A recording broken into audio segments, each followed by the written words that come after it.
আপুনি যদি ৰঙিয়াৰ ফালে যায়, যদি পিয়ৰ নিৰামিষ খায়, তেনেহ'লে এই ৰাহিখনতে সকলো পায়। ইয়াত পিয়ৰ নিৰামিষ খাদ্য পোৱা যায়, সোৱাদ অতুলনীয়। ৰঙিয়াৰ পৰা আহক ফটো আমি ভিডিঅ'টো আৰম্ভ কৰোঁ। ইফালে বেলুন খুৰাই চিঞৰি আছে, হাত বাউল দি মাতি আছে, আহক আহক 1000 টকাত মোৰ মুচকেইডাল খুৰাই দিম। ভাবিলোঁ লাগিলে আজি 2000 টকাই দিম, খুৰাৰ মুচকেইডাল কাটি নি নাগালেণ্ড বড়োলেণ্ডত ছটিয়াই দিম। তাৰপিছত গৈ দেখিলোঁ খুৰাই পিছ মাথাৰ চুলিৰ পৰা কেইডালমান কাটি দিয়ে, দি কয় বোলে শ্ব'ৰুমৰ পৰা নহ'ব, গুদামৰ পৰা ল'ব লাগিব মোৰ মুচ।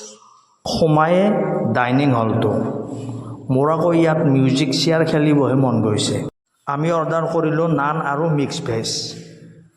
সোৱাদযুক্ত হৈছে, খাই শেষ কৰিলোঁ, কিন্তু ভিডিঅ' কৰা নহ'ল।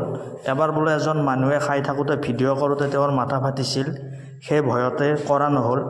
কেনেকৈ ফাটিছিল জানেনে? খাই থাকোঁতে ভিডিঅ' কৰি আছিলে, তাৰপিছত তেওঁৰ কপালত থকা গ্লাছযোৰ চিকেন কাৰীত পৰি গ'ল।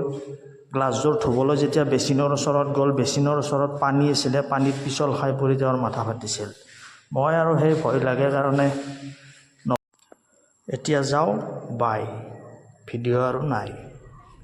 পিছত লগ পাম, এয়াৰচেল কথা দিলোঁ।